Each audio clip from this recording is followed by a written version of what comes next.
Hello friends, आज हम लोग सेंटेंस के दूसरे एपिसोड में पढ़ना शुरू करेंगे। जैसा कि हम सभी जानते हैं कि सेंटेंस के बारे में मैंने कल आप लोगों को बताया था कि सेंटेंस क्या होता है। आज हमारी चर्चा सेंटेंस के टाइप्स को लेकर होगी, लेकिन थोड़ा सा उसके पहले हम लोग एक चीज पर ध्यान देंगे। वो ध्यान ये हम लोग देंगे कि बेसिकली सेंटेंस क्या है। तो मैंने कल बताया था कि जब कई शब्दों को आपस में मिलाते हैं तो वह शब्द मिल करके एक नए प्रकार के रूप को जन्म देता है और यह व्यवस्था सेंटेंस कहलाती है, क्योंकि उसका एक मीनिंगफुल स्टेटमेंट होता है।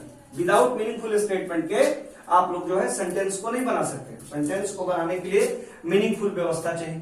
तो आज हम लोग सेंटेंस के टाइप्स पे चर्चा करेंगे। जहां तक सेंटेंस के टाइप्स पे चर्चा करेंगे तो पहले मैं पांचों टाइप्स को बता देता हूं। पांचों टाइप्स को बताने के बाद तब उसके बाद हम लोग आगे बढ़ते हैं। तो पांचों टाइप्स में सबसे पहला जो हमारा टाइप है, कल मैंने बोर्ड पर लिखा था, पहला जो टाइप है वो हमारा एसर्टिव है। एसर्टिव सेंटेंस पहला टाइप है, एसर्टिव सेंटेंस। इसे कल मैंने इसकी हिंदी भी लिखी थी। इसकी हिंदी होती है स्वीकारात्मक वाक्य। दूसरा जो सेंटेंस है, दूसरे सेंटेंस को हम लोग जानते हैं इंटेरोगेटिव, INTERROGATIV, इंटेरोगेटिव सेंटेंस के माध्यम से। इंट्रोगेटिव सेंटेंस का मतलब होता है प्रश्नवाचक सेंटेंस, प्रश्नवाचक वाक्य। अब देखिए एक बात समझिएगा, कोई पूछ दे अगर कि एक नजर पड़े तो एसर्टिव सेंटेंस को कैसे पहचानेंगे, तो एसर्टिव को पहचानने का तरीका कि इसके लास्ट में फुल स्टॉप का प्रयोग होता है। और अगर कोई बोले कि इंट्रोगेटिव सेंटेंस को कैसे पहचानते हैं, तो इंट्रोगेटिव को पहचानने का तरीका कि इसके लास्ट में प्रश्नवाचक चिन्ह का इस्तेमाल किया जाता है, जिसे इंग्लिश में हम लोग इंट्रोगेटिव साइन के नाम से जानते हैं। तीसरा जो सेंटेंस होता है इसे हम लोग इंपेरेटिव सेंटेंस के नाम से जानते हैं।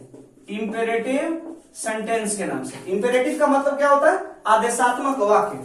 इसका मतलब होता है आदेशात्मक वाक्य।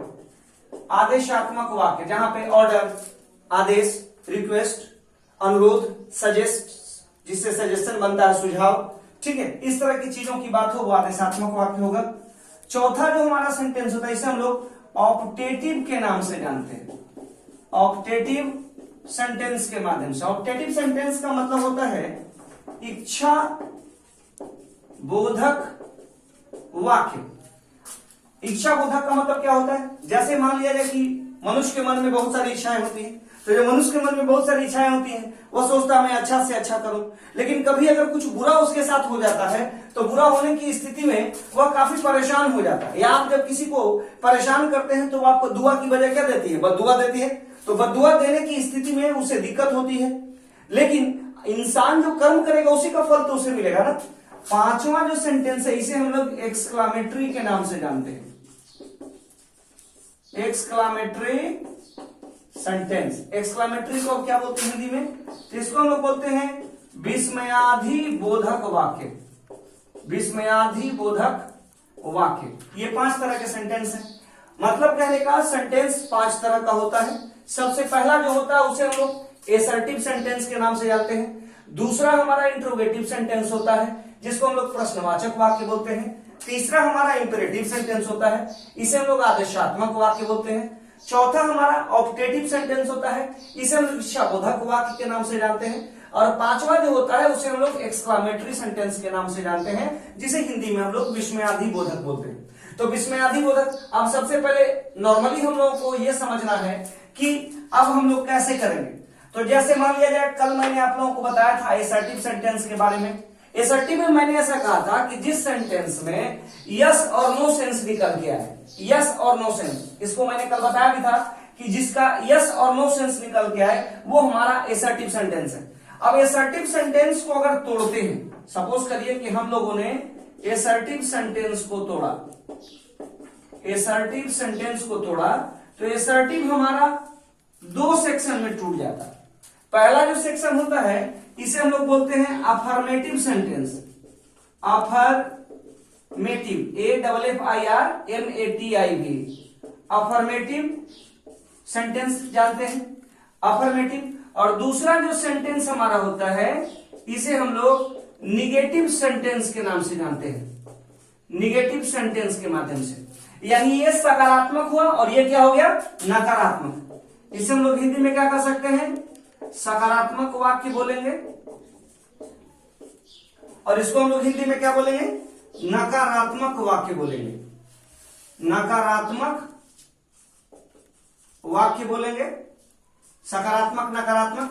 अब ये सकारात्मक है तो ये कौन सा सेंस देगा, निश्चित रूप से क्या देगा, यस सेंस देगा ना।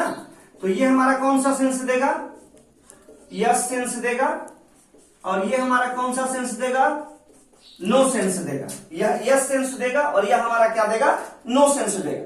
तो ये यस नो सेंस देता है। यानी असर्टिव कितने प्रकार का, दो प्रकार का। इसके लास्ट में किस चीज का प्रयोग करते हैं असर्टिव के लास्ट में, तो फुल स्टॉप का प्रयोग होता है, फुल स्टॉप का प्रयोग करते हैं। जैसे इसको इस तरह से लिखते हैं इंग्लिश में फुल स्टॉप, लेकिन अगर इसका सिंबॉलिक टर्म लिखते हैं तो ये बिंदी होता है, that one is called full stop. यानी असर्टिव का सबसे बड़ा प्रमाण क्या है कि इसको हम लोग फुल स्टॉप के माध्यम से डील करते हैं।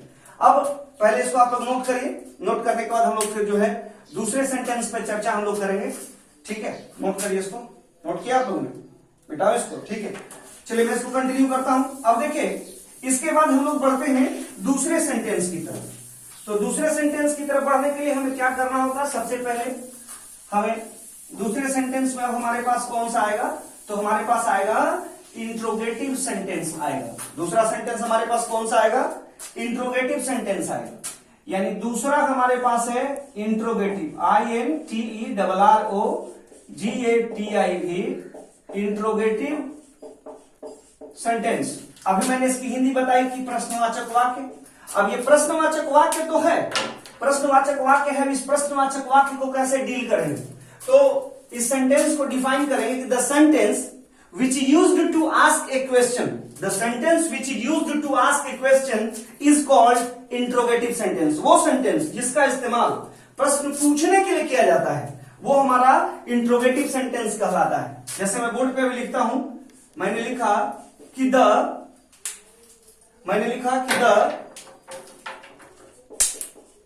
सेंटेंस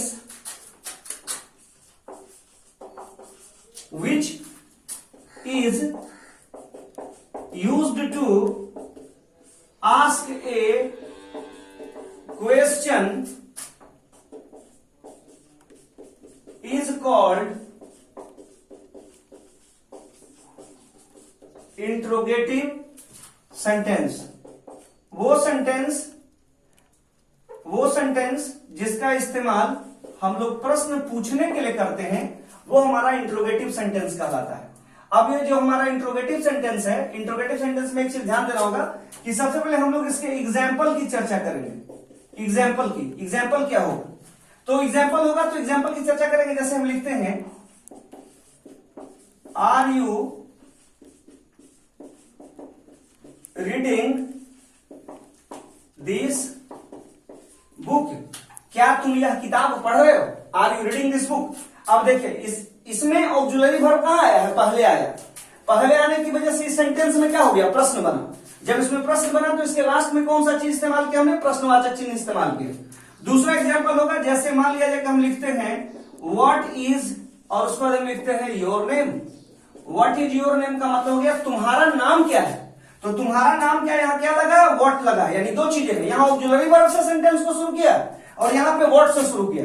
तो आखिर ये दोनों सेंटेंस किस तरह के हैं, तो ये जो सेंटेंस जो ऑक्सिलरी वर्ब के माध्यम से शुरू किया, ये जो सेंटेंस हमारा है ऑक्सिलरी वर्ब के माध्यम से जो शुरू किया, इस सेंटेंस को हम लोग यस नो इंट्रोगेटिव बोलते हैं। कौन सा इंट्रोगेटिव बोलते हैं, यस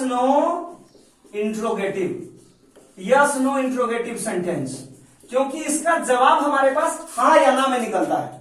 और दूसरा हमारे पास है, इसे हम लोग बोलते हैं WH इंट्रोगेटिव के नाम से, WH इंट्रोगेटिव सेंटेंस के नाम से जानते हैं। यानी इसमें क्या, कैसे, क्यों, इस तरह का जवाब निकलता है। तो ये दोनों सेंटेंस हुआ, यानी आपका जो है यस नो और WH इंट्रोगेटिव। अब हम लोग इसके आगे फिर अगले एपिसोड में देखेंगे। तब तक के लिए थैंक यू वेरी मच।